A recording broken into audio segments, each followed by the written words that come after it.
Welcome to the Go Slow to Go Fast lifestyle podcast. In a world that's constantly racing, around here, we believe the most powerful way forward is by slowing down, listening, and moving with intention. I'm your host, Kendra Chapman, caffeine lover, podcaster, mom of triplets, and someone who lovingly embraces country living.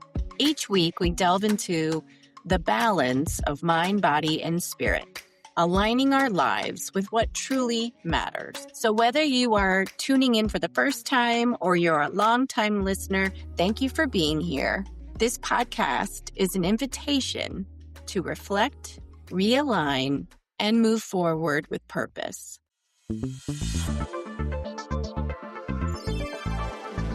All right, everybody, welcome back to the Go Slow to Go Fast lifestyle podcast. I'm your host, Kendra Chapman, and we have part 2 with Russell Van Brocklen here today.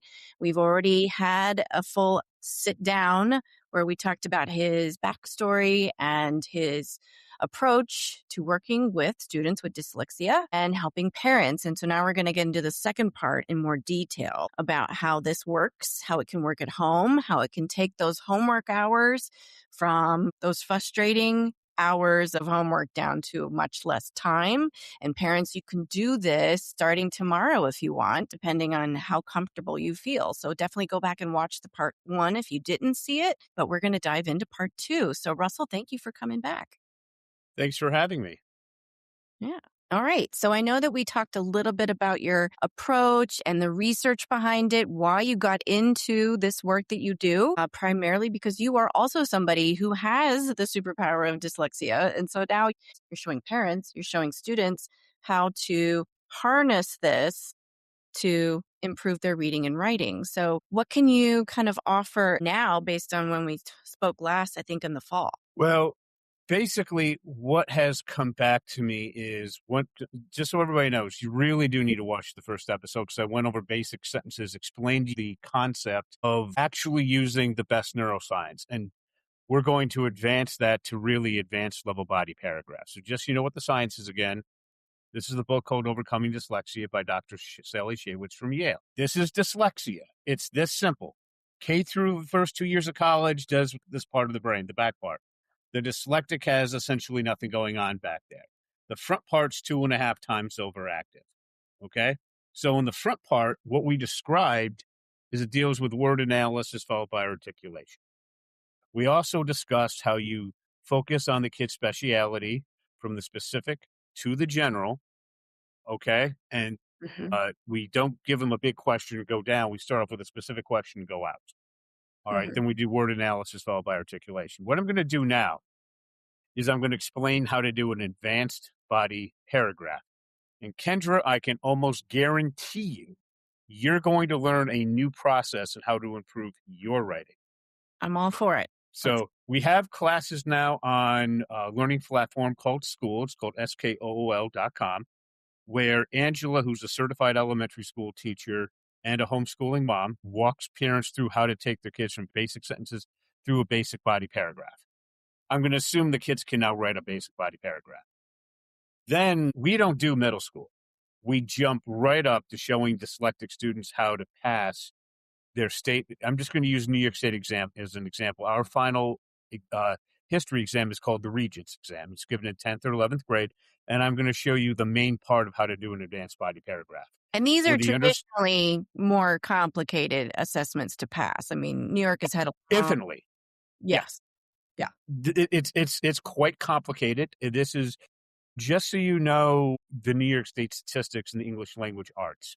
I'm going to give the Averill Park Central School District as an example. It's right outside of Albany, New York, where I went and where there's a lot of, and just my background with that school. Came back in the early 00s. I'm a New York State funded dyslexia researcher, and we took a bunch of super motivated high school juniors and seniors with middle school writing skills. And in one class period a day to the school year, we increased the writing to average range of entering graduate students. Not the SAT, the graduate records exam writing assessment. GRE. Yep. They scored in the average range. They all went on to college. They all graduated. GPAs of 2.5 to 3.6. Cost to New York State taxpayers was under $900 a student. My competition was over 100,000 and we were 3x as successful. So what happened when I presented there is we needed a program for everybody. And so we're just showing you how to pass the main parts doing an advanced body paragraph. Okay. So when we did that, the English language arts passage rate was typically around 43 to 58%. But for that district, once they went up to the regions, their passage rate was like 90 something percent. Why? Because the regents exam in 10th and 11th grade was optional. Mm. A lot of kids just didn't take it. So we're going to show you how to fix that tonight. And we're going to be doing that with the overactive front part of the brain using word analysis followed by articulation. So the first thing that I found out how to communicate this is through a universal theme. So how I explain this is, it's going to seem like it's out of left field, as most dyslexic solutions are, but it'll make sense very quickly. So I need you to tell me a movie in your experience that meets these three criteria. Okay. You know it intimately. Okay. It's one of the best movies of all time, and everybody's seen it. What's the name of that movie? Well, I have so many to choose from. I mean, I'm kind of somebody that goes right to Dead Poet Society, but if you want to do something. Perfect. Okay. Perfect. Dead Poet Society is fantastic. Yeah. Now I'm going to ask you a really hard question. Mm-hmm. I need you to reduce Dead Poet Society into a one-word universal theme that best represents that movie in your own unique viewpoint. One word. One word. Perspective. Perspective. Okay. Mm-hmm. Now I want you to think. You said you used to be a principal over in Virginia And in Tennessee, yes. and in Tennessee. Okay. I want you to think back. Did you ever work with in high schools? Yes. I want you to think back. You need to change the name of a student. Give me their fake name. Who's just a brilliant. The kid was dyslexic, and you could just feel the genius flowing through them. I'm going to call him Will. Okay. Now, if I were to ask Will that same question, how long would it have taken him to come up with an answer? Will would have come back within a fraction of a second and told me what the word was. He might shower me with words. Processing time would be a fraction of a second. So Yes. my point in doing this is you're very highly educated. But this is where I want to start pointing out to people, we're playing in this part of the brain. Mm-hmm. I got people like me have 2.5 times the neural activity. This is what parents need to understand. They start doing this with their kids, and their kids are so much faster coming back with words. And I had parents who were literally lawyers, medical doctors, PhDs. And they're like, what the heck? Kid came back instantaneously with a better word. And the reason is because we have 2.5 times the neural activity. Then they're beginning to grasp that there are advantages to being dyslexic. Mm-hmm. Like if you go to Shark Tank, half the sharks are dyslexic. Mm-hmm. Half. Okay? There's advantage to it. Okay, so what was your universal theme again?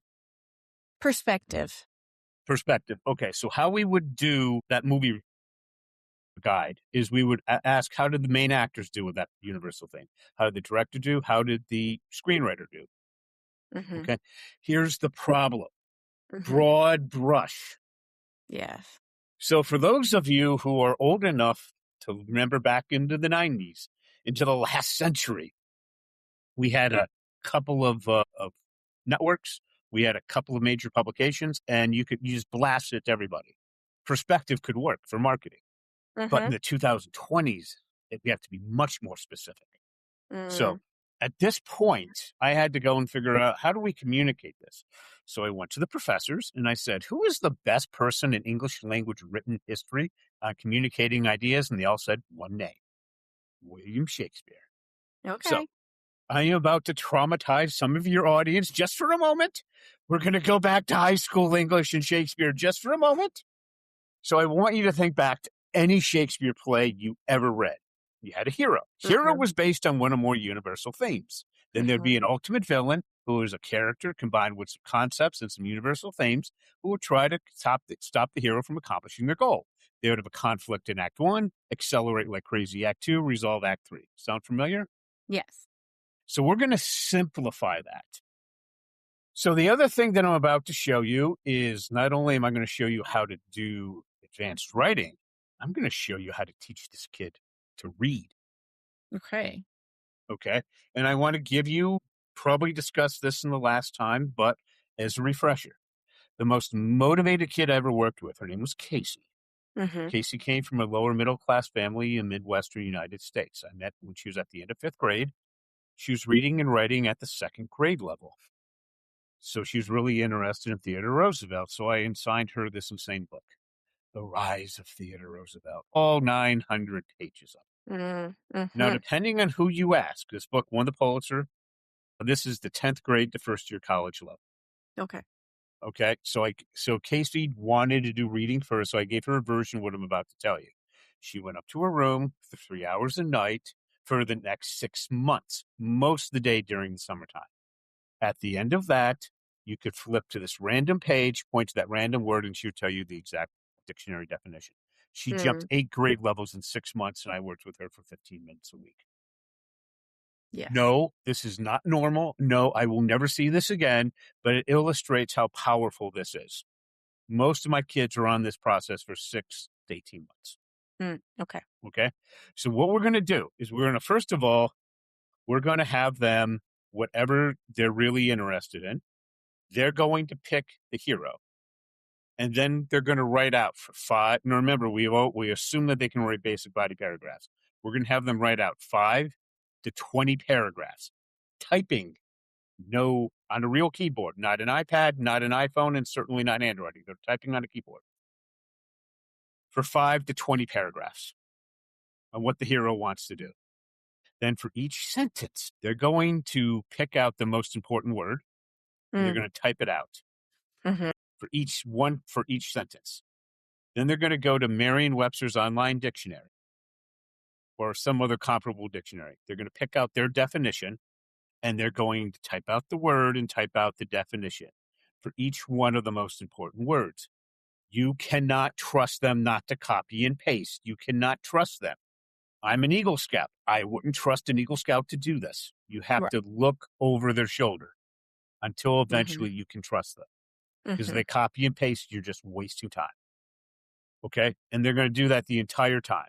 Then they're going to pick the word and definition they like the best, and that's going to be our base universal theme, but like what you ran into, broad brush.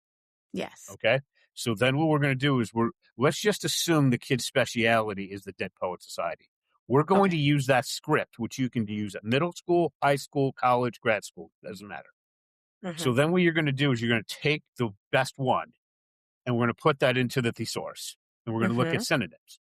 You can do 5 synonyms. You can do 10 synonyms. You can do a whole level, multiple levels, whatever, same thing. Let's say you're doing 10, which is common. You have the kids type out the word, go to Merriam-Webster's online dictionary, find their definition, type it out for those 10. Now, people are asking me, what's with all the freaking typing?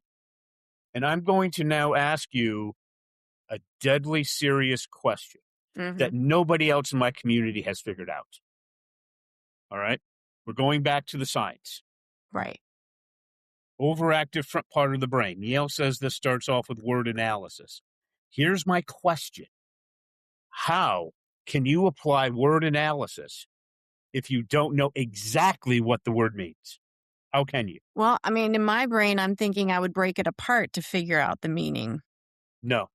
But you can't. Okay.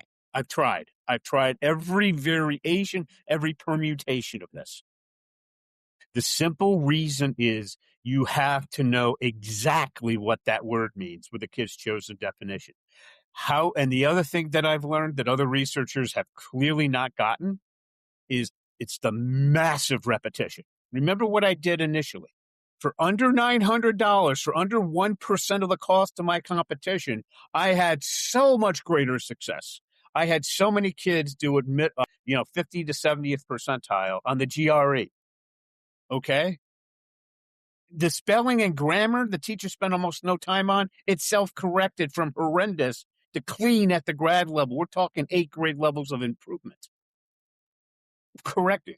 So, Russell, you're saying a child continuously gets that repetition exposure to the same word and they understand what it means over and over and over again, then they memorize it, right? Is that what you're saying? So much deeper. Eventually, they're going to copy and paste that word so many times. I don't know if it's 5 times. I don't know if it's 20. I don't know if it's 30. I'm saying this is 6 months to 18 months. Casey condensed this down to 6 and in just every word in that book. So you type out the word, you type out the definition. Eventually, the kid's going to say, Mom, just my research has shown in school, this is 90% of mom thing. Mom, I got it. And the mom's like, okay, tell me what you wrote and compare it to the actual definition. If it's essentially there, they're done. They don't need to type it again. If it's not, keep going. The repetition is so much more than you think. So it's better typing than writing, you're seeing. When I took my original course, remember, this is judged by his State University of New York Distinguished Professor in Psychology. Had them type out with the best students, 70th percentile approximately. We had them handwrite it out. It dropped to the 6th percentile. Because I want you to think about the connection between the front and back part of the brain. For a gen ed kid, it's like 5G. For a dyslexic, it's like, dial-up. The physical contact of writing out W instead of just hitting a key kills all the working memory. Yeah. And that tracks, because I would have so many boys, generally speaking, I would have a lot more boys that would get so frustrated and they didn't want to write anything. But if I put them on a computer and they were typing, they were much more open to that. So that does definitely help bridge that gap of frustration, taking that out of it. And then constant, just practice. I can see that. Does it matter if they hunt and peck? Doesn't matter. I literally have 7-year-olds doing this going, I don't care. Eventually they get quicker. The key thing is the older they are, the quicker they pick it up. But what you're doing is you're typing out that word and definition. Eventually, they're going to get it. Now, they do this at 10 or 11. You know this is a principle, that SAT and ACT, all it is for the verbal section is a vocabulary test. My kids do not have to do those vocabulary words. They did them in middle school. They remember 70, 80% of the definition. Plus, here's the key thing. If you can write it, you can read it. If you can write it, you can read it. You do this. My goal over 18 months is developing an advanced vocabulary of at least 500 evolved words. Mm-hmm. And we know that. We know that. Yes, because writing is a higher skill than reading for sure. Right. But that's your jump up to reading. So what I tell, and this is what I tell the parents, if I were to give you this budget, number one, we're going to pay your teachers a heck of a lot less. And we're going to give you, because it's a private school of $75,000 a year, the student to teacher ratio is 4-to-1 or 5-to-1. Okay. And I'm going to give you kids who comes from families where they care. I think you could do miracles too. Okay. That's what the private schools are. This way you don't have to sell your house. Okay. So eventually you can trust the kid. They sit down and they type. All right. So what you're doing is you're just building up. Eventually they get it. Then they're like, oh, I can read that word. I like, yeah, you don't read it. You know it. So would you say, Russell, that it's a good idea to work within complex texts versus just getting a bunch of GRE or SAT we don't do cards and then typing those out? I specifically remember what I said. We can't do the GRE for most kids. We have to do in the kids' speciality. They're in a book they like. We're teaching them from the specific to the general. Yeah. So you got to find texts that they're interested in. Then you work in that to build their vocabulary and then go from there. Yes. Okay. For the younger kids, it's generally Harry Potter or something along those lines. Yeah. I was going to say Harry Potter, but I went the other way for me. So yeah, go ahead. So as we're doing that, then they're going to pick the word whose definition best matches what's in their head. Okay. That's going to be their universal thing. Mm-hmm. Then from there, we use that as a lens to pick the ultimate villain. I start off with characters. I eventually move on to concepts. Mm-hmm. I use this with PhD students. I use this with middle school kids. Mm-hmm. Okay. So then we take those three things and put them together into a basic sentence. Do you see how that's an evolved form of word analysis? Okay. Then absolutely. But now, I'm going to show you how to do articulation, because remember, this is word analysis followed by articulation up here. Now I'm going to show you how to improve your writing. Okay. We're going to go because and come up with 3 really good reasons. Then for each reason, we're going to reduce that to a simple universal thing. We're going to use that simple universal theme to go to the script of Dead Poet Society. And we're going to find a quote that deals with that universal theme, a one-sentence quote in the beginning of the movie script and one near the end. We're then going to take those two quotes and put them together. That's our data. Now, I want you to understand, middle school teachers, high school teachers have told me, I can't assign writing anymore for homework because the AI will do it. And I'm like, not anymore, because like math homework, the kids can show you exactly how they did it. If they can't, they used AI and you put a big red F on it and send them back to do it. You can now assign writing homework. Teachers, if the one thing that they got from this is the ability to do that. Now, here's the other thing. Teachers have been complaining about me for decades about BS papers. If you have 2 quotes per paragraph, this is not a BS paper. By definition, it can't be. So here's my question. In your educational experience, for your AP English juniors and seniors, how many quotes per paragraph for body paragraphs do they typically use? The best of the best, how many do they use? Okay, at least 3. I'm giving you 2. And if you want to, how do you get 3? Go to the middle of the script and pick out one. Divide the script. You see where I'm going? All right. So this is how you can pick that up. Now, let's just assume we got your 2 sentences, your 2 quotes. Then we're going to create the topic sentence from the quote. Okay. Now, I want you to think back to your master's degree. Have you ever noticed that when you were writing, you found that your topic sentence and your data did not flow very well between the two? Have you ever thought about applying a warrant to a body paragraph? Do you know what a warrant is? Okay. No, I found 2 people outside of doctoral candidates that actually knew what this is. This is a central part of a book called The Craft of Research, which has sold over 1 million copies in 31 years to tell PhD students how to do their dissertation. For this specific area, they recommend use of a warrant. It's answering a how and a why question in order to connect the topic sentence with your data. So then we answer a how question, we answer a why question, we put that into a sentence or 2, and then we have our topic sentence, our warrant, and our body paragraph. I'm sorry, then our 2 quotes.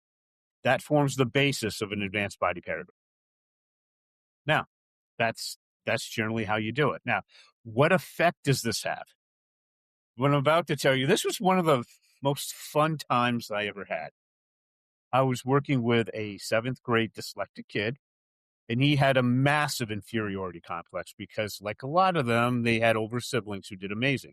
His brother was a senior in high school, literally fighting to be valedictorian. We're talking very narrow difference between him and whoever else was fighting. Mm-hmm. And he was an AP English student. So I said, okay, let's have some fun. I literally had his older brother write out a body paragraph, and his 7th grade dyslexic younger brother, my client, he wrote out one. And we submitted it to a university professor. The university professor made the obvious comparisons. The first one was written beautifully, very elegantly, very flowy sentences. But the second one, much shorter, much choppier, used a warrant. Okay. So therefore, he thought it was technically more evolved. And when the older brother found out, he flipped. What do you mean? I'm the AP kid. I may be valedictorian. Yeah. My kid brother's just, and I looked at his younger brother and I said, "Isn't that beautiful? Do you think you've arrived?" I said, "You got a long way to go," but he's like, "Yeah, I can't believe I beat him on something." And that builds confidence once they realize that they can do it. Through the roof. So essentially, what I just showed you is this is how you develop reading. This is how, and it literally is for a lot of kids. It's 12 to 18 months. A lot of them pushing towards 18. They're sitting down because I give you a little hint. Most kids aren't doing this 3 hours a night, 7 Mm. nights a week. That was Casey. Okay. So what I always find amusing is when I'm presenting a major dyslexia conference, which I've done for, you know, 20 years now.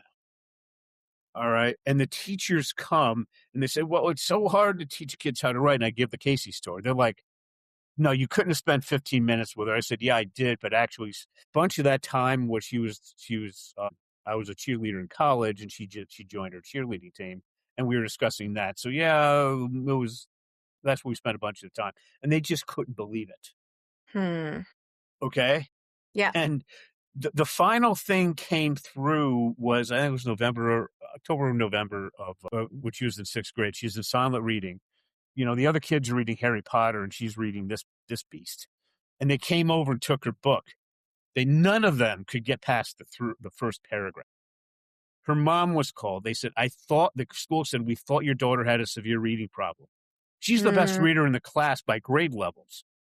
What's going on? Her mom called me and I said, what do you think she's been doing in her room all this time? Mm. And I said, not only can she tell you what those words mean, she can defend it at the college level. I said, try it. Try arguing with her. Well, Which is huge because, in my experience, I would see kids and librarians and teachers out there. You know this. You've seen kids walking around with these big books. But it's like armor. Like, I can read this kind of book, even though their reading level was probably way below those books. They do that. A lot of kids do that. They walk around with these big books because they want kids to either leave them alone or they want to be able to read that book. So the fact that you're teaching kids to be able to read these books, no matter how thick and, dense they are, that's like life changing for kids. right. And the other issue is just because I think that pretty much explains that part, but a lot of parents are still under the belief that dyslexia is a reading problem. And It's it's a not. barrier, that it's a barrier to success. Well, yes, but they think dyslexia is a reading problem. Uh-huh. Dyslexia is not a reading problem. It's lack of Mhm. organization, the overactive part of the head. Mm. So Mm. one thing that I would like to do, if it's okay with Mhm. you, Yep. I would like to see if I could turn you dyslexic Okay. to see what it's like. Yeah. Okay. So just so you know what happened, do you have any interest in this material? Post-war Japan is history. Not really, but I was a poli-sci major in my undergrad, so, I kind Okay, of so get an you might be idea able. of So it. I'm just going to tell you what happened. I go Yeah. in to teach reading teachers, and I'll tell them dyslexia is not a reading problem; it's just a symptom. Like in a cold, a stuffy nose is a symptom. It's really in your chest. That's the issue. Mhm. And Mhm. they said, "Prove it." I said, "Okay." So what happened was I was studying in Japan over 20 years ago, and they had to switch teachers. The teacher who came over was from Harvard. She was the grad student, taught all the editors course at Harvard. Mm. And she gave us this book, and nobody could understand the first paragraph. Nobody. I thought it was so easy to read. It was the easiest thing I ever read. The professor's name was Professor Dower. He won the Pulitzer and the National Book Award. So what I'd like to do is just go through the first 3 sentences and Okay. have you tell me at the most simplest level what it means. Okay. Okay? All Yep. right. So No here we pressure. go. Oh, and I do this so teachers have an understanding of what it feels like to be dyslexic. Yeah. Okay, so just tell me in the most simplest words what this means. Mm. Ever since Japan's seclusion was ruptured by Western nations in 1853, domestic and international politics have been interwoven for the Japanese. Mm. What Yeah, does they that went mean? from seclusion to disruption, Okay. Was basically. that hard for you in any way? No, but I had to think about it for a minute. Okay. It's that Here's the second cognitive sentence. load. Yeah, go ahead. Slogans used to mobilize succeeding generations convey this interconnection. Okay, that sounded like gobbledygook. Can you say that again? Okay. Let's try it again. Slogans used to mobilize succeeding generations convey this interconnection. Okay, so I'm hearing propaganda to motivate the next generation to do whatever the Okay. government's looking for. Yeah. Last sentence. Thus, The forces that eventually overthrew the feudal regime in 1868 rallied around the cry, "Revere the emperor, expel the barbarians." It's like no kings, Okay. and get rid of the, people that are trying to rule us now. Okay. Now, you did this with no problem. But I had to close my eyes because I'm a visual person. And so not seeing the words, I had to close my eyes and listen to the words you were saying. So that was harder for me. Okay. But if I were to put you in any graduate class, you would have to work extremely hard to do well. I've always had to kind of work harder But myself as a graduate student. school, by its definition, you have to Mhm. work hard to do well. Yeah. So you were I not agree. putting any more effort than you would if this was a grad class you had to prepare Correct. for. Yeah, I think Okay. so. Right. But I want you, so you are what I like to call a full brain person. Mhm. Okay. And because this is going to be a very important point for your audience to understand. Mhm. There are some dyslexics excel up here, Gen Ed excel back here. You can Mhm. do this and you can do this. You can do both. Mhm. Okay. Okay, I'll agree That's with that. rare. Now, I want you to think about if I not only read that to you, because I'm doing that on purpose to make it more difficult. If I Sure. gave you a photocopy of that first paragraph Yeah. and you sat there for 10 minutes, can you imagine reading teachers not having a clue of what it's saying at all? Sure. I can Okay. imagine that. I mean, there might be some people that might not know how to break It's down not that some, word. it's the majority. Okay. All right. Literally, I would take that to the Ivy League. Over half the kids couldn't get past the first paragraph. So is it a vocabulary thing? Is it building their knowledge of, just past experiences? Or is it just having that wanting to learn more, Nope. I'll having tell you that exactly what it cognitive is. understanding? Okay. First, it's not the quality of the writing. Professor Dower has won the Pulitzer, the National Book Award. He's the best writer in his field. What Uh-huh. he did is in that first paragraph, there are 17 key pieces of information. So what's happening for most people that are Gen Ed is as they're reading it, Mhm. there is so much information. It's literally they're going off the tracks. And if I say, you want to feel like it's what to be dyslexic, Mhm. imagine I had this power and you can't answer it anyway, or I'm going to take away your house. Mm. Okay, I'll Yeah. take away your car. You get to take the bus. I'll take your job away and you're going to be flipping burgers at McDonald's. How does it feel to have you and your family homeless? What's the answer? And then they start going all crazy. I said, you're grown-ups. Mhm. Imagine if you were 8. Yeah. That's what it's like for these dyslexic kids in school because you're testing the part of the brain that just doesn't work. Now, for those adults who, like you, who put in the effort of what they would do normally in any grad class, Mhm. and then they can do that, and then they're asking, well, how come the others can't?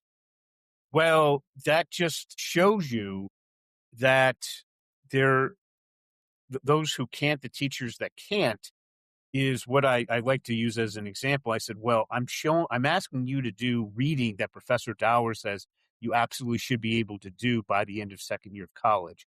And if you Mhm. can't, you don't want to know what his reaction is because it's exceedingly not polite. Yeah. Okay. Yeah. So what Yeah. I'm illustrating is that's where I end with my most advanced dyslexic students. Mm. I show them not only to read 3 sentences, that's a 30-page essay. I show them how to read that. And what I tell them is in the most extreme examples, I took Adam. He was a 19-year-old high school senior. He was held back twice. Mhm. We taught him to go from the 7th grade level to the 70th percentile of entering grad students. Then I taught him how to go through that entire essay in 5 sittings of 5 hours each, 5 to 6 hours. Okay. Okay, so in less than 30 hours, he was reading better than like most of the reading teachers that I train. And they're just like, how is that possible? Yeah. And as I tried to say, reading is not, dyslexics are excellent readers once properly trained. Yeah. And The reading issue is a symptom, not the problem. right. Right. And I think when you're doing this approach with kids and you're getting them to interact with complex text on a topic they like, that they're very interested in, that's highly motivating.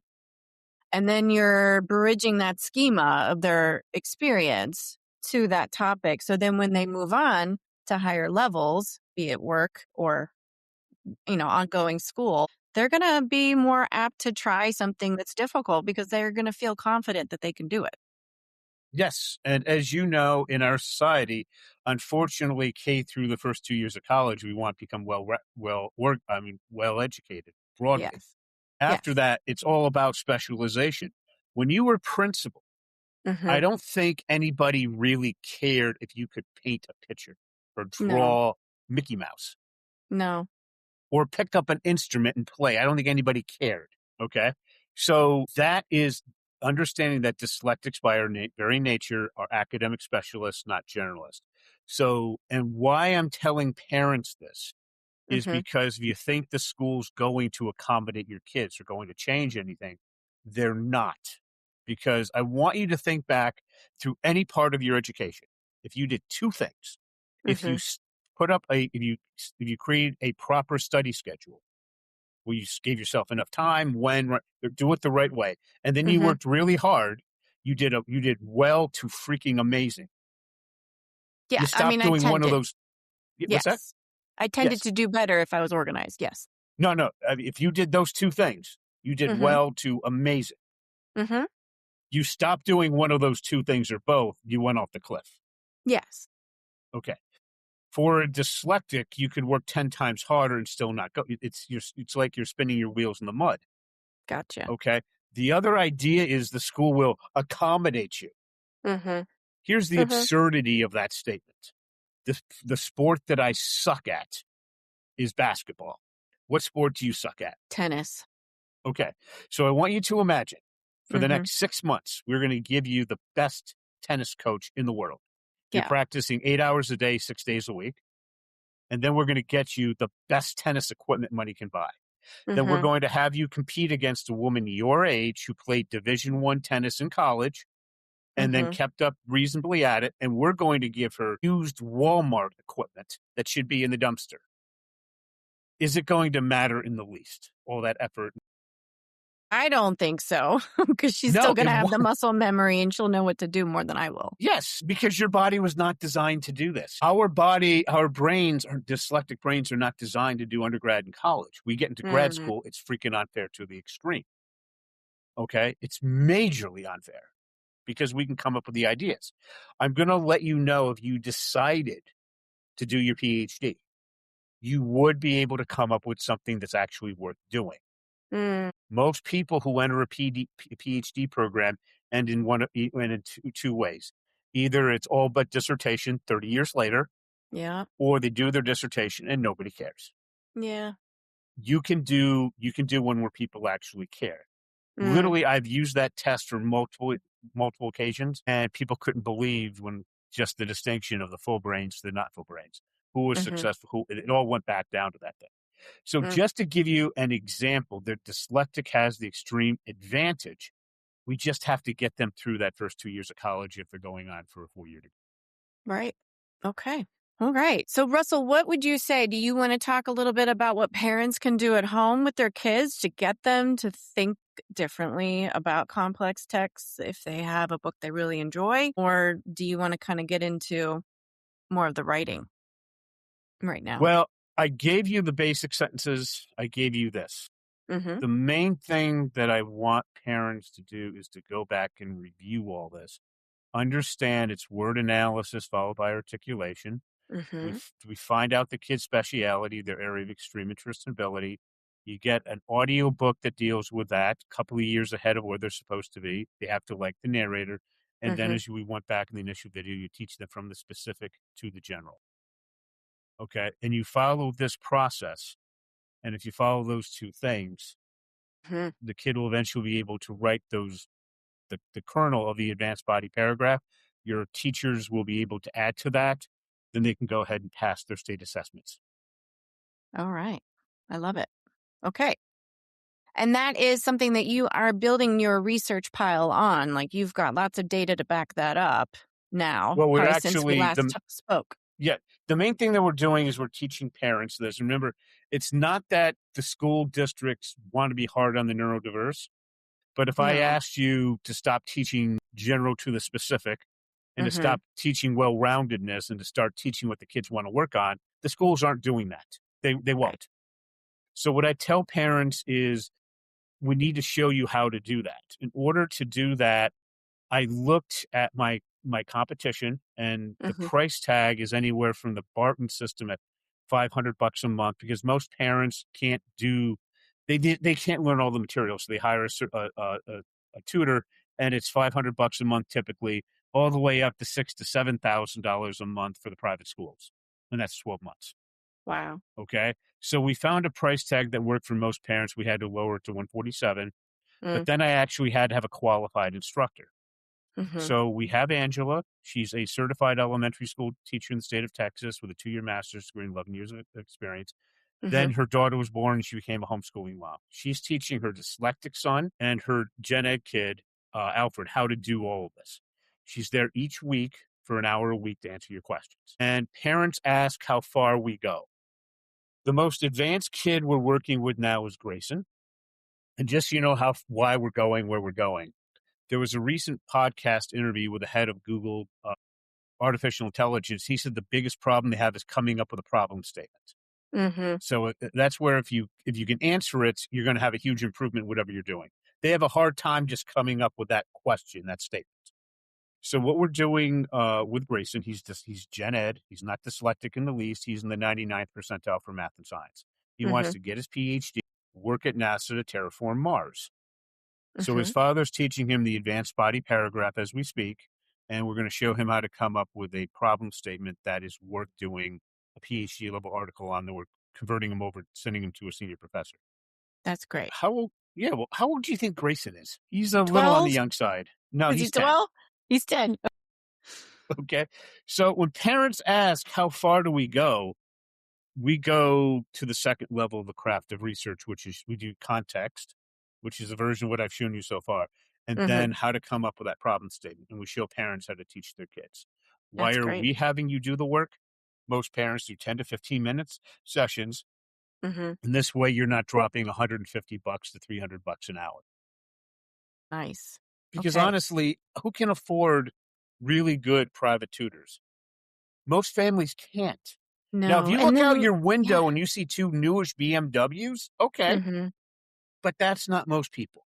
But still, it's like there's so much you gotta do. You gotta do your research, you gotta know it's word of mouth, it's you gotta be able to know what your kid is doing so you can supplement and focus on that. So it's, It's not everybody has that budget or that time. well, let me again, the book that I've coming out, her name is Kimberly. Mhm. The book's called If You Write, You Can Read. My co-authors, Evelyn White Bay, who was on the New York State Dyslexia Task Force, is one of the few teachers. Okay. My story is about Kimberly. Kimberly is a homeschooling mom with a few college credits. She has 5 kids, 4 gen ed. I met her on December 27th of 2024. A couple weeks before, she had the state of Ohio test her kids. The 4 gen ed kids read brilliantly with traditional methods. But her 5th grade son, her 10-year-old son, Reed, was reading at the 11th percentile, writing at the 4th percentile. Over the summertime, Reed's friends came to him and said they wanted him in public school to be with them socially. Mhm. So let's say Kimberly tripled that, reading at the 33rd percentile, writing at the 12th percentile. I take it he's still going to be put in special ed. Depends. I mean, eligibility is a whole other thing, Well, but generally, yeah. if you're writing at the 12th percentile, you're going in. That's been my Mm. experience. Plus, the school can't triple that in 8 months. Well, that Mhm. didn't happen. He was tested in a pub. I worked with her for half an hour a week for 8 months. She worked with him for an hour and a half a week for 8 months. Most parents do 10 to 15-minute sessions 1 to 4 times a week. Okay. In August, he was tested in a public school. His reading went from the 11th percentile to the 64th. His writing went from the 4th percentile to the 65th. Mhm. As of May of 26, he's in mainstream classes, getting mainly A's and B's. Kimberly did what every parent dreams of in less than 9 months. That's how Right. powerful this is. Yeah. All right. Well, the first thing is to find out what your kid enjoys, what topics they want to read about. Absolutely, because Yeah. without that, this doesn't work. When I Mhm. shifted Casey, the book she hated, her motivation dropped 50%. Most kids will drop 75 to 90%. They just won't do the work. Mm-hmm. And Okay. if they do it, it's so reluctant, it's just not going to work. And parent, like with, when it came down to read, he was about Logan and X-Men. So we had to go to graphic novels, but I had to tell Mm-hmm. Kimberly, you have to pre-approve these. She read Yeah. some. She's like, these are absolutely fine. Other ones, she's like, no way am I getting my 10-year-old to read this. Yeah. So the parents have to pre-approve that. Now, Fair. that's for me working with parents. Mm-hmm. Evelyn, when she was a court-appointed person, her student jumped 6.6 grade levels in less time. Wow. But she's a Okay. master teacher. That's how fast the best teachers can get. Okay. So, where can people learn more about the work that you're offering, that you provide? Are your courses pre-recorded and available online, or is it something that you mentor through with your partnership? How it's on a learning platform called School, SKOOL.com. Just type in dyslexia classes. Angela's our teacher. They are all pre-recorded, but she is there an hour a week to answer your questions. We announce each week when she's available. We ask that you submit your questions 3 days ahead of time because most people ask the same question, but she's there. What we found is with the Barton system, they don't do that.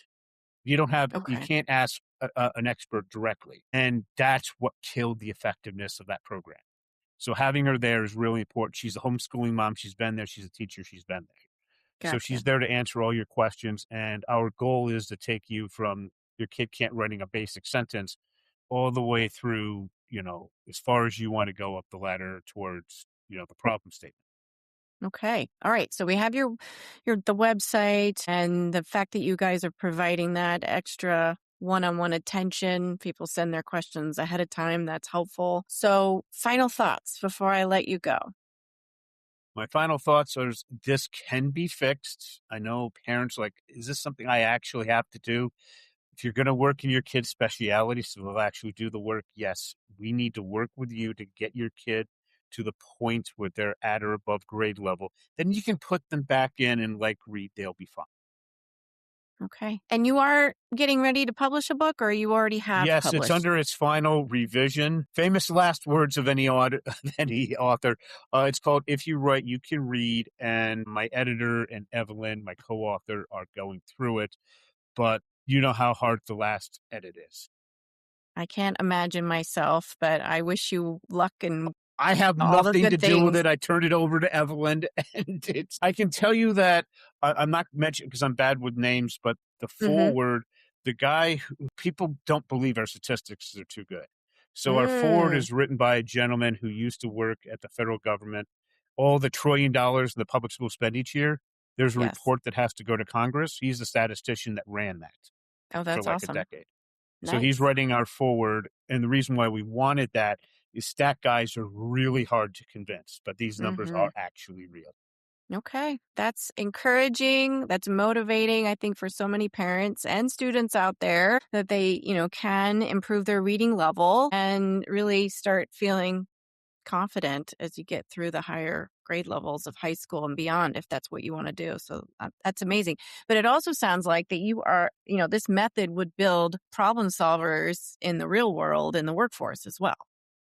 Exactly. As I said, Google does not know how to do a problem statement. I combined this with the craft of research, and we're currently teaching it to a 10-year-old. The problem is super advanced people don't know how to do the problem statement as laid out in the craft of research. And you want to talk about economic value? If you're working at Google and you ask the right questions, that could be worth tens of millions. It could be worth hundreds, billions of dollars. And it's just a matter of like anything. You have to go through lots of ideas. We show you how to do that. We actually solve that. Well, I mean, I think that is the wave of the future. If we're going to be productive, if we're going to be thinking problem solvers, using all of the C's, right? Creativity and, beyond what AI can provide, it's encouraging to hear that this is a method that works. And I'm actually excited about trying it myself because I have one right now, 3 11-year-olds, but I have one reading A Wrinkle in Time. And he's drudging through it. He's one of my favorites. So you're going to want I to got to switch pick books. another title. Yep. So I'm hearing you. We've got to pick something else and we got to get into something that we enjoy. So, all right. Thank you, Russell, for your time. I appreciate you coming on for the second time and I wish you well. I'm excited for you. Thanks for having me. Absolutely.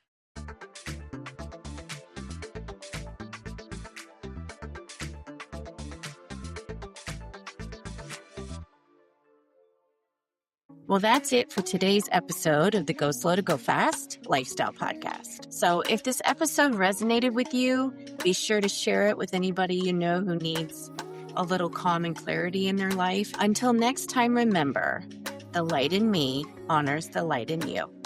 And as you head into the rest of your week, let your light shine through. Go slow to go fast, and thanks for listening.